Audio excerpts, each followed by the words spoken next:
Okay,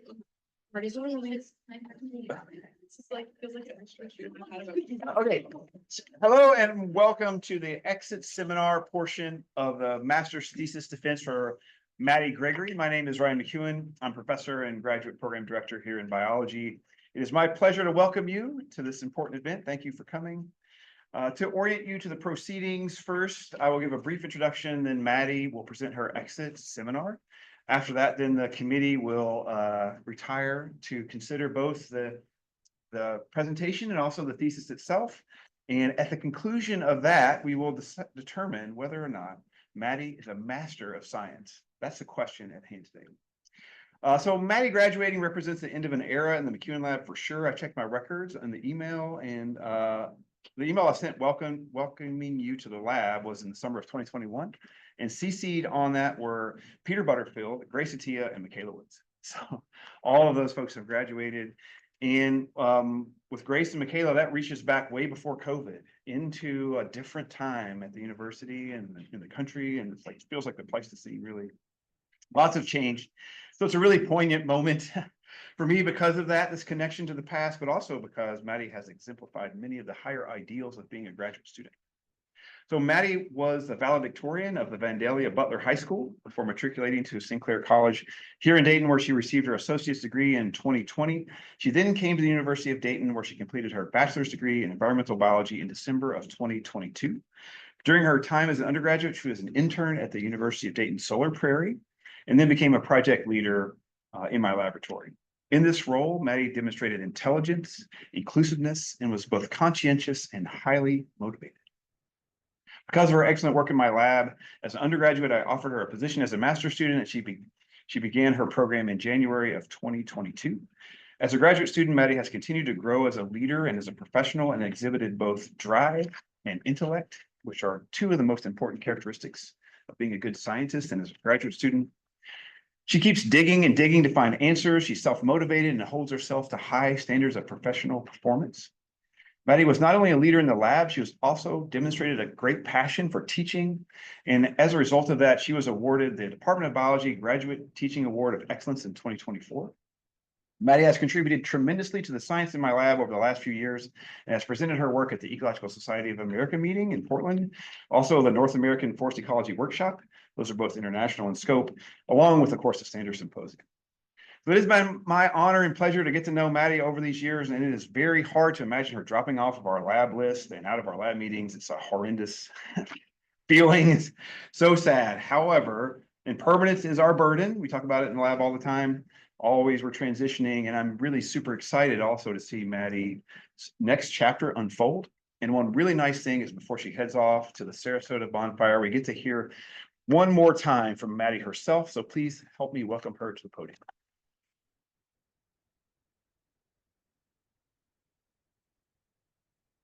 Thank you, Ryan, and thank you everyone for coming out today. Is the volume good in the back? Okay. So I'm going to be giving my thesis talk today called The State of Soil Streamlined Secondary Succession, Restoring Degraded Soils in a Post-Agricultural Field. So before I get into my actual project, I'm just going to give some important background for context. So agricultural fields, I'm sure we've all driven past big fields of corn or soybeans, especially around Ohio. This comes with a loss of biodiversity because of these monocultures of one species, and they are concerned about quantity rather than quality, which is reflected in their management practices with tilling, commercial fertilizers, herbicides, pesticides, etc. And according to the USDA, about 52% of land within the US has been used for agriculture. So looking at what happens to these lands after they're used for agriculture, we see that globally there is a trend for abandonment of these lands. And that is because after years of these practices, the land is no longer viable and small farmers are struggling to make a living. So over here, we have a graph from the Food and Agriculture Organization of the United Nations. And we're seeing hectares of land being used for agricultural land. And on the x-axis, we have over time. So we can see globally, there's a trend for it declining over time, and that is because it's being abandoned. Another study done by Crawford in 2022 kind of shows the opposite. It's showing the area being abandoned So they did a study, they sampled in a couple of different areas throughout the world. And this black line is what they actually observed, and this dashed line is the potential for what they think will happen. So you can see that all the sampling sites, there is this trend for increased abandonment, and they anticipate this is only going to continue to increase. So historically, when these sites would be abandoned, we would consider naturally they would restore themselves to what we call secondary succession. So we have abandoned agriculture land at 0 years. It's pretty much just like a dirt field. If you look at the soil, there's very limited organic matter, nutrient poor in things like carbon and nitrogen. After 1 to 4 years, we have those pioneer species start to come in, and then intermediate species. And after at least 150 years, we start to approach that mature climax community of a forest. And this takes place over hundreds of years. If you look at the soil over time, more organic matter will be introduced and it will become more nutrient rich. So like I said, this is no longer happening because this is no longer viable. The soil quality is poor and there's been a lot of disturbance after years of these practices. And so you might be wondering, if this is not happening on its own, can we go and facilitate this by establishing native seedlings? And because of all of these practices, this has created obstacles for native seedling establishment. This is actually a study that has been done in our lab already by Dr. Michaela Woods and some other great folks. They actually tried to assess how effective this is as a restoration technique. And so I'm just going to highlight the oak species because that's primarily what we focus on in our lab. But you can see after 7 years, there's only 1 out of 60 survivors, which is really low survivorship, and that is not great. And while these native seedlings are having a hard time establishing, invasive species are having no issue establishing. I'm going to highlight 2 of the most problematic invasives in Ohio, one being calorie pear and the other being Amur honeysuckle. You can look in pretty much any roadside ditch or open field and find one, if not both of these. They're able to establish in these disturbed areas. They're really fast growers and they're able to outcompete these native seedlings. They exhibit allelopathic effects, so that means that they are leaching chemicals into the soil. So even in scenarios where we're able to manually remove them, the soil is still impacted. They are difficult to treat. This requires herbicide, which is obviously not great for the environment, but it's also just not possible if you think about money and time. There's not enough money and time in the world for this. So we wanted to study why it is these native seedlings are doing so poorly in these recently abandoned fields. So another study done by Dr. Michaela Woods, she looked at different fauna sequences of soil. So we have 0, which is just an abandoned ag field, and we have 100 over there approaching that climax community. And what she found is these more restored soils are able to better support seedling growth. So if you look closer at the soil with the nutrients, we can see why it is. This is a PCA. I know it's kind of a crazy graph, so I'll orient you. These different circles are the different restoration ages. And then we have different vectors that they measure, like nutrients, moisture, pH. And basically, the more close the circles are, the more similar they are. And the further apart the circles are, the more dissimilar. So we can see that the 100-year and 0-year are pretty much completely diverged. We can see at 100 years, there's much more nitrogen, more moisture, more carbon, less acidic soil, less heavy metals. And another way we can test the health of the soil is through soil enzymes. So I'm going to take you guys back to intro bio. We have an enzyme and a substrate, like puzzle pieces, and they come together to create that substrate complex. A reaction happens, and they create products. In the case of soil, they're catalyzing reactions that transform organic matter and release nutrients. They're very useful soil quality indicators because they're super sensitive to things like temperature, pH, moisture, pretty much anything you can think of, they will respond to. They're very easy to measure and they have a fast response. So this can give us a quick insight to soil health. And enzymes associated with nutrient cycling like carbon and nitrogen are most often used. So I'm going to be focusing on 3 different enzymes in this study. The first being beta-glucosidase. This is a carbon cycling enzyme. It is closely related to soil organic matter because it is involved in the decomposition of organic matter. In the form of cellulose, it breaks it down into glucose. So naturally, as more organic matter is introduced, there's going to be a greater need for decomposition of this organic matter. So we expect that over time, we are going to see an increase in this enzyme. And then I have my oxidative enzymes, phenooxidase and peroxidase. These are also carbon cycling enzymes. They have an oxidative reaction, which is typically higher when there's limited organic matter. This can be inhibitory to other enzymes, which indirectly influences organic matter. And we found that they have an inverse relationship with soil organic matter. So as our site is being restored and more organic matter is being introduced, we anticipate that these are going to experience a decrease in activity. So now actually getting into the introduction of my project. I want to introduce our partners, Five Rivers Metro Parks. I know a lot of us in here work with them, but I still would like to introduce them. Their goal is to protect, maintain, and restore habitats such as forests, grasslands, wetlands, and aquatic areas. And the long-term goal of this project specifically is to restore the site to a forest. But in the meantime, we are establishing an intermediate prairie. They are interested in two questions in collaboration with us, one being how can the systematic process of succession be sped up, and the other being what conditions are optimal for success of tree establishment. So some previous work done by Dr. Michaela Woods. She initiated the study in 2019, and she looked at a lot of things like what seed mix was optimal for establishment of a native prairie, what soil amendments were optimal for native seedling establishment, and as restoration occurs, how our soil condition is changing. She looked at things like moisture, nutrients, and enzyme activity. And that last bullet point is where my research takes over. So introducing our study site, this is purchased by Five Rivers as a phase 2 of this restoration project, known as the Bright Miami Mitigation Bank Conservation Area, otherwise known as Spring Run to some in here. This was used for agriculture prior to purchasing for at least 50 plus years. And in 2018, there was a final crop rotation of soybeans. In 2019, we planted Avena sativa or common oats, and this was to prevent erosion. When we have erosion, we lose that topsoil layer, and that's a really important layer because that's where a lot of organic matter and microbial habitats are going to be. And like I said, we are establishing an intermediate prairie, but the long-term goal is an established forest. And so you might be wondering, if the long-term goal is a forest, why are we establishing an intermediate prairie? One being to restore biodiversity to our site. Literature has suggested that as biodiversity increases, so does ecosystem function. There's a greater chance that species will be introduced that play different functional roles. And there's also a greater chance that complementary species will be introduced that will increase the productivity of each other. Another being the root systems of these plants. You can see on the right here, these are some common prairie plants. Some of them we have at our site, like little blue stem and big blue stem. And they have really big, extensive root systems that are helpful for a lot of reasons. One being they can help in the uptake of water retention.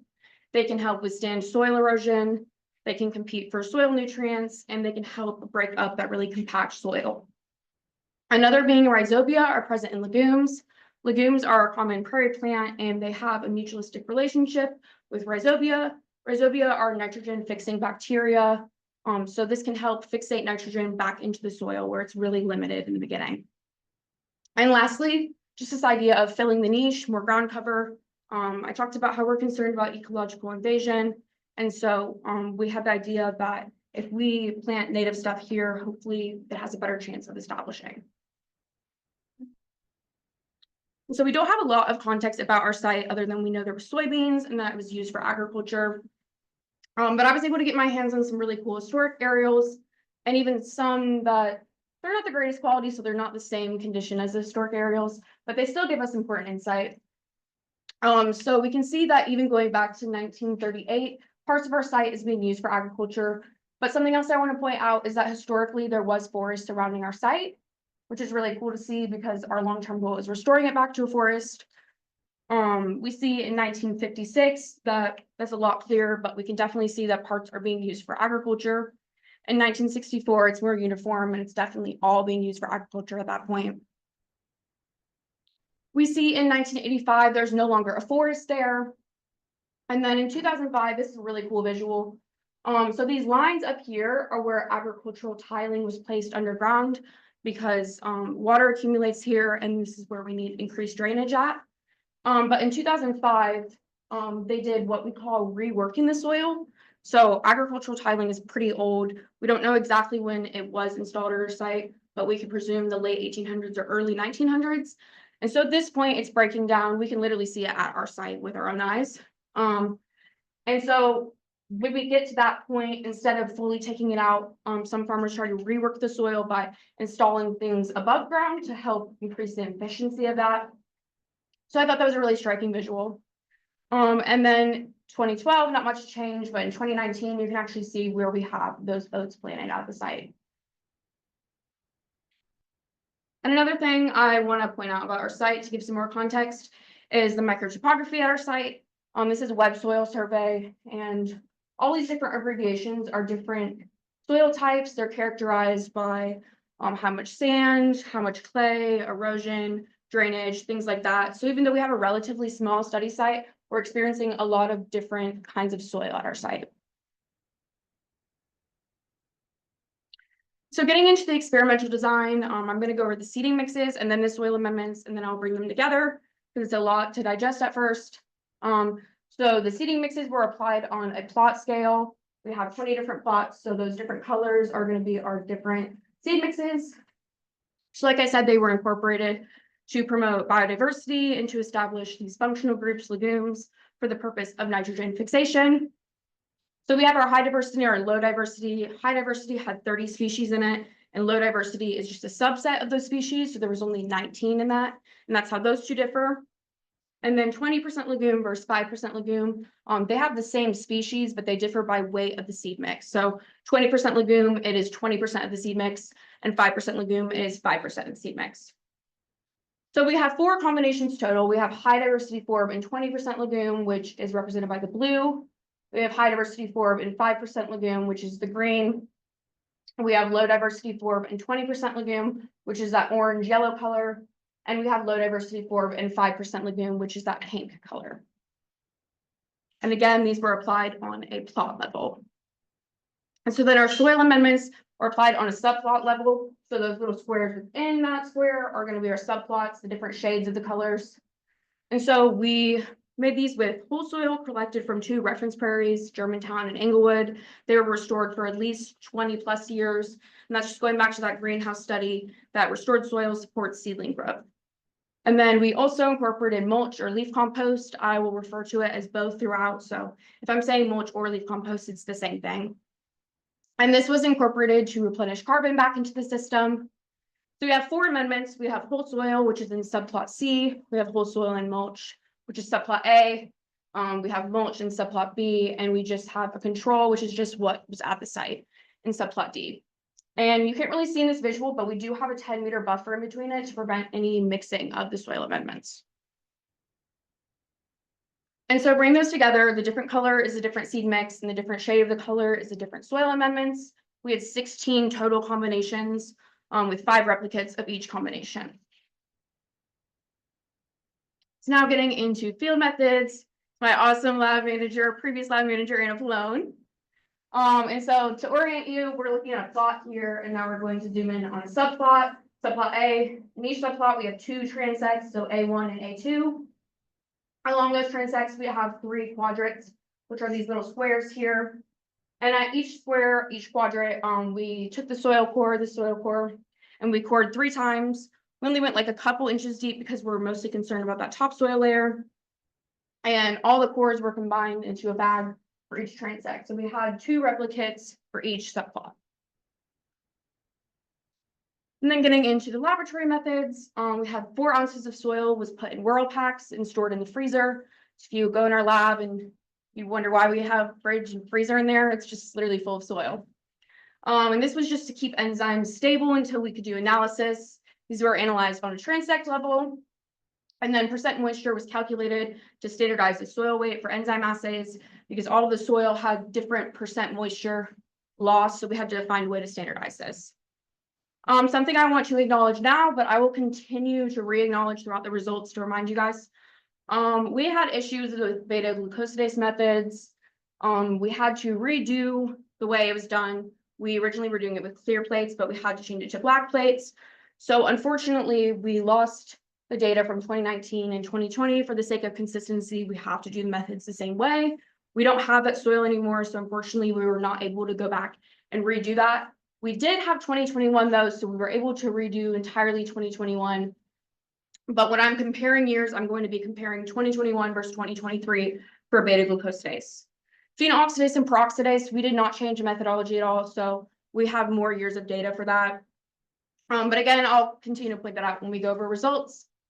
And then the remainder of the soil was air dried for 48 hours, and we sent it off to Brookside Lab for soil physicochemical testing. This was analyzed on a subplot level simply just because 80 samples is cheaper than 160 samples. And then this is just my awesome undergrad, Maddie Blythe, who's here today. And I just want to acknowledge her because I could not have done all this without her. And so getting a little bit more specific into what I did for enzymes. For beta glucosidase, we use a fluorescent protocol because it has a fluorescent substrate. So basically, the more fluorescence is emitted, the more activity we're seeing.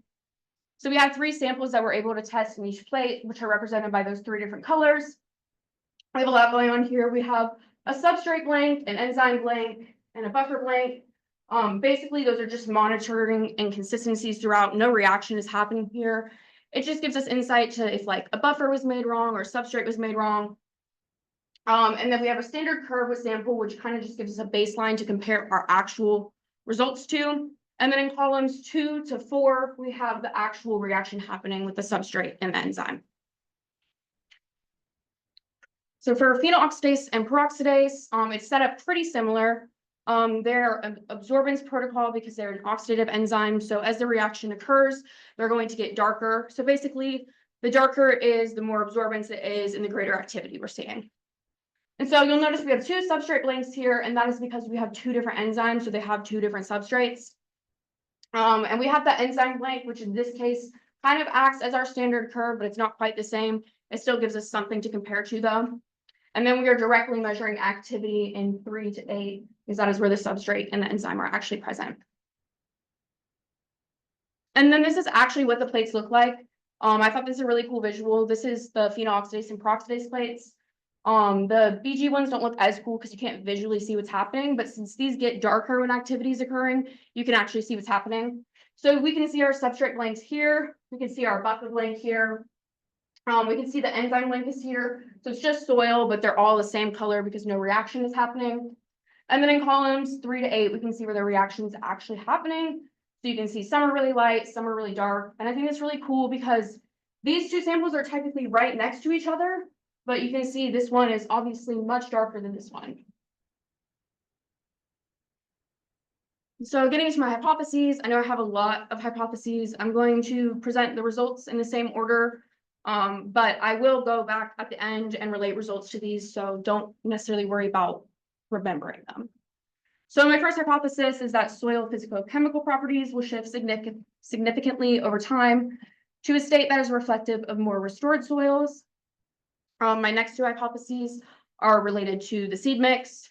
So I predicted that plots which received higher legume weight content, which is H20 and L20, will be higher in total organic nitrogen content. My third hypothesis is that plots treated with greater diversity seed mix, which is H20 and H5, will have a larger quantity of organic matter. And then my next 2 are related to the seed mix.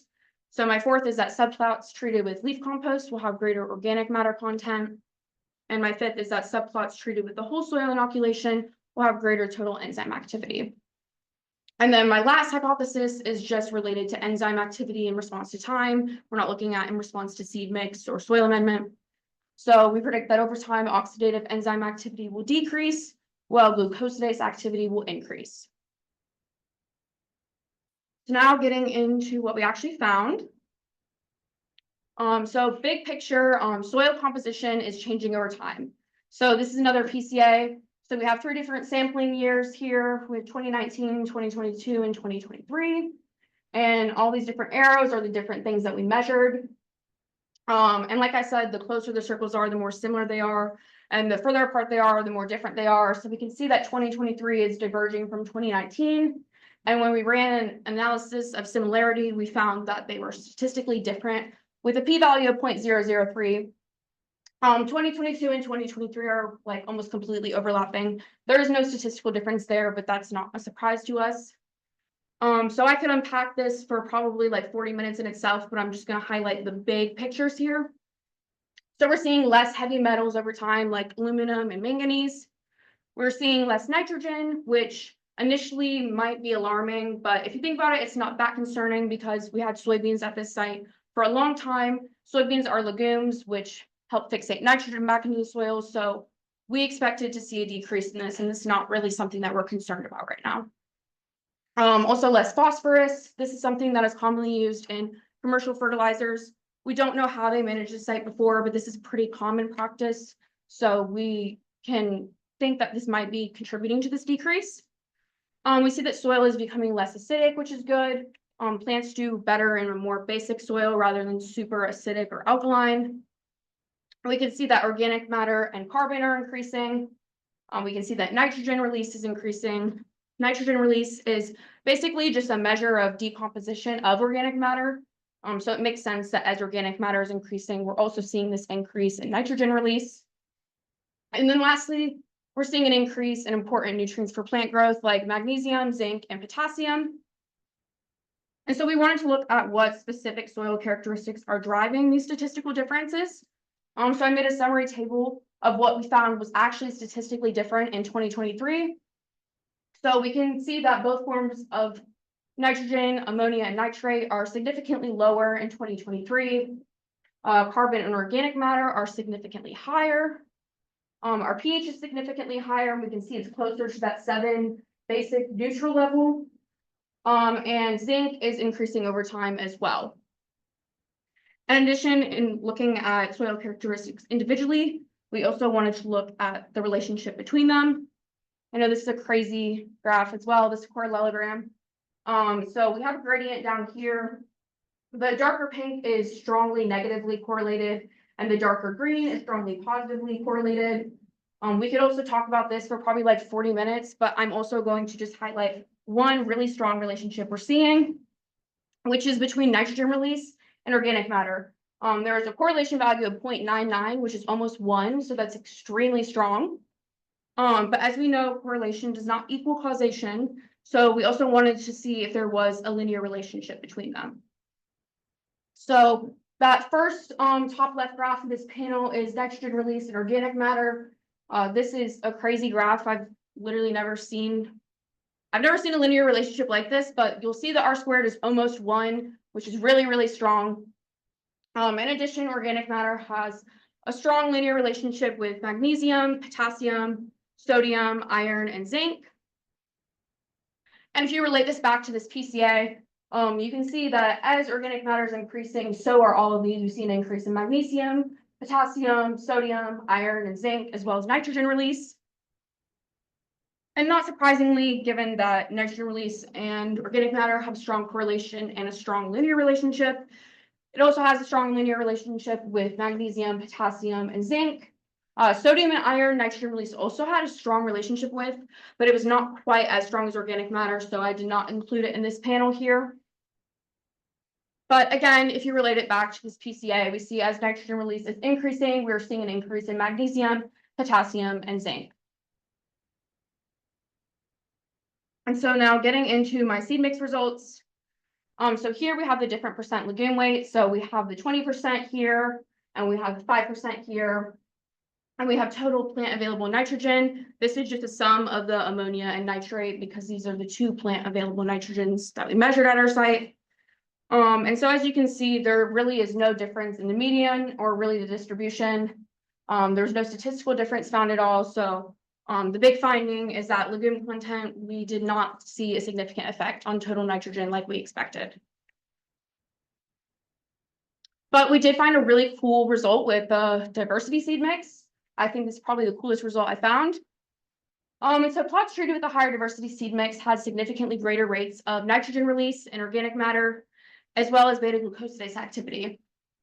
So up there, it's not surprising that organic matter and nitrogen release are both, they look pretty much the same. We know they have a really strong correlation and a really strong positive linear relationship. So it makes sense that these are both higher with a p-value of 0.003. And then we also see that same trend in beta-glucosidase. We know that beta-glucosidase is really closely related to organic matter because it is involved in the decomposition of it. So naturally, it makes sense that in areas that there's more organic matter, we're going to see greater rates of beta-glucosidase. Now getting into the soil amendments, we have sampling year here. So this is pre-treatment and this is post-treatment, and we have organic matter along the y-axis. And so what we found is subplots that received the leaf compost increased significantly in organic matter. So while we see an overall trend of increasing for all soil amendments, we saw a significant increase from 2019 to 2023 for leaf compost and whole soil leaf compost. So those subplots that received the leaf compost or the mulch. For whole soil amendment, as you can see, these are all pretty much the same. We did not see any statistical differences. We didn't see any indication that whole soil had any influence on total enzyme activity. I also did this with individual enzymes as well. So across all enzymes individually and collectively, we did not see any trends for whole soil influencing that. And then this is looking at the enzymes across time. So at our top left, we have beta-glucosidase. I'll remind again that 2021 and 2023 for beta-glucosidase is what we're looking at. So for this, we're seeing a cool trend. We're seeing an increase in average over time. This is not statistically significant, but it is a positive thing we're seeing. For total oxidative as well as oxidative individually, we're seeing the same trend for all of them. There is this decrease in median, but average is pretty much the same. As you can see, we have some pretty crazy outliers here. And so that is driving that. And I will get into a little bit what I think might be contributing to it, but we don't know for certain because enzymes are really finicky and it's really hard to deduce what is actually skewing that. So I wanted to look a little bit closer at why there were so many outliers. And so I'm looking at things like seed mix and soil amendment. And I found this really interesting trend with seed mix. So for beta-glucosidase and total oxidative, we see this drastic decline in low diversity 20% legume. You can visually see how drastic this is. And so we wanted to figure out why that was. And so I want to see if this was a trend overall for collective enzymes. And we see the same trend when you sum up the activity. We see again that low diversity 20% legume is astonishingly lower with p-value 0.001. And so we want to know why that is. Is it the seed mix itself, or is it something else that's influencing it?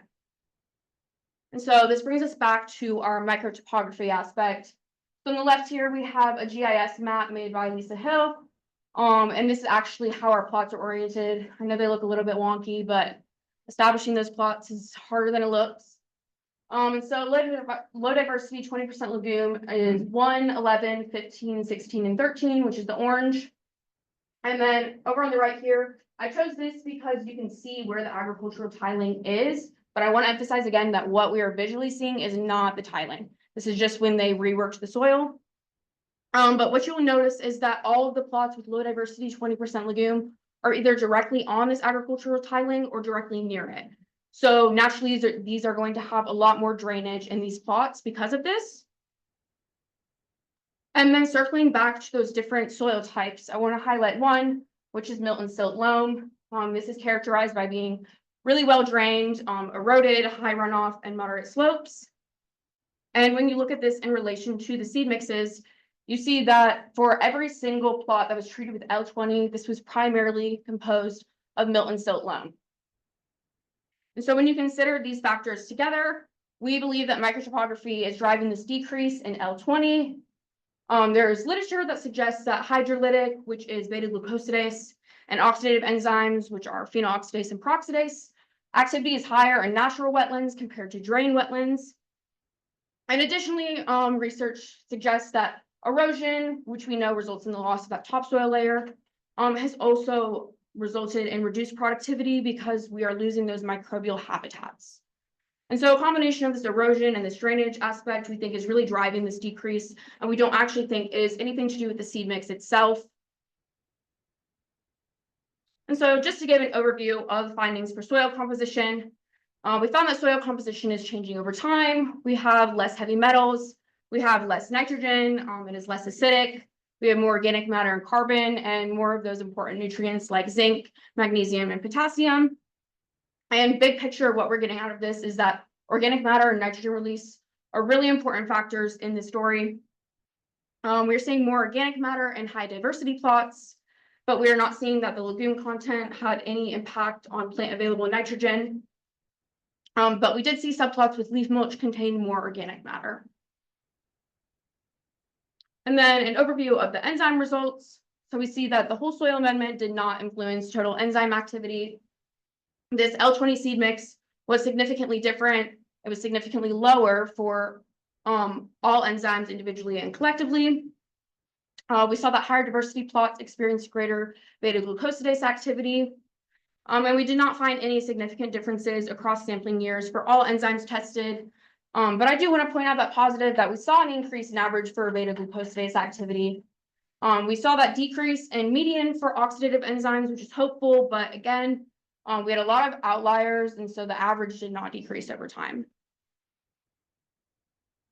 So relating this back to the results. So our first hypothesis we can accept, we do see that the soil is shifting to a state that is more reflective of restored soils. For our second hypothesis about the higher legume weight content, we cannot accept this because we do not see it had any impact on total plant available nitrogen. Our third hypothesis, we did see that the greater diversity seed mix, which was H20 and H5, had a larger quantity of organic matter. We also saw that our hypothesis 4, that subplots that were treated with that leaf compost had greater organic matter. Our fifth hypothesis, we have to refute because we did not see that the whole soil inoculation had any influence on total enzyme activity. And lastly, we also did not see this expected trend of oxidative activity decreasing significantly and glucosidase enzyme activity increasing significantly. And so just to conclude this and draw some stuff together, I think big takeaway, I think Ryan would agree with this, drainage and microtopography was a lot more influential than we ever expected. Application of native seed mixes, though, we did find influenced soil composition and microbial activity, specifically the diversity mixes. We saw that higher diversity mixes promote greater nitrogen release, organic matter, and beta-glucosidase activity. However, we did not see that the differing legume content had any impact on total plant available nitrogen or nitrogen release. But we did find that the application of leaf mulch was successful for what we intended it. It did significantly increase organic matter content. And lastly, just to leave you guys with this, soil restoration takes a long time. If you think back to that secondary succession visual, it's going to take place over hundreds of years. So we expect that our site will continue to shift as succession takes place. I do anticipate this trend of VG will continue. Again, I remind you, we only had 2021 versus 2023. So I think that we will continue to see this increase and it might even become significant one day. I also do think the plant available nitrogen will eventually increase after this initial decline after not having soybeans there anymore. And so with that, I have a lot of people to thank, UD Bio Department for funding me, of course, and all you guys for just being so supportive and awesome. Five Rivers and Green Acres Foundation, who've been great collaborators. Dr. Ryan McEwen, who's been a wonderful PI and mentor and friend for almost 4 years now. My awesome committee, Dr. Prather and Dr. Sun, who've been super supportive and they always push me to do better. And if I have any questions, I can always come to them. My mentor, Dr. Michaela Woods, who started this study and took me on as a little undergrad and helped me grow a lot. Leah Sepperly, who has been a wonderful mentor to me throughout here, and she actually inspired me to dig into those historic aerials and the web soil survey. So I don't know that I ever would have taken that research in this direction if it was not for her. And of course, all the wonderful McEwen Lab members throughout the years, especially the summer 2023 team who came out and did a lot of fun soil coring, Anna and Val and Katie who could not make it today. And with that, I will take any questions.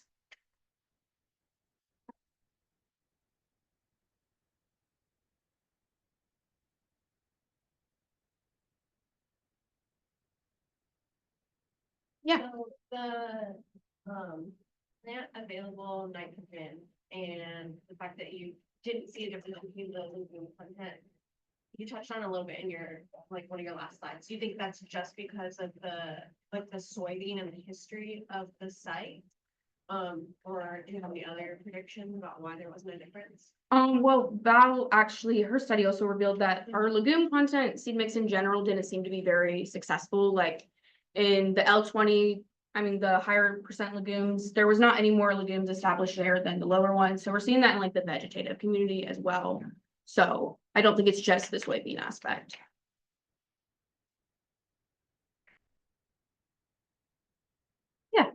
So since you found that microphotography and graded might be really important here, are there specific areas where it might not be important plant restoration or that might influence how the director study? I don't know if I could say there's any sites that are not worth it, but it's definitely something that I wish we could have considered like when we were making the experimental design. So I think it's just definitely something you need to keep in mind. Like we randomly assigned the plots, but if we would have known that all of them happened to be right by agricultural tiling and they all were in really well-drained soil, then maybe we would have assigned them differently.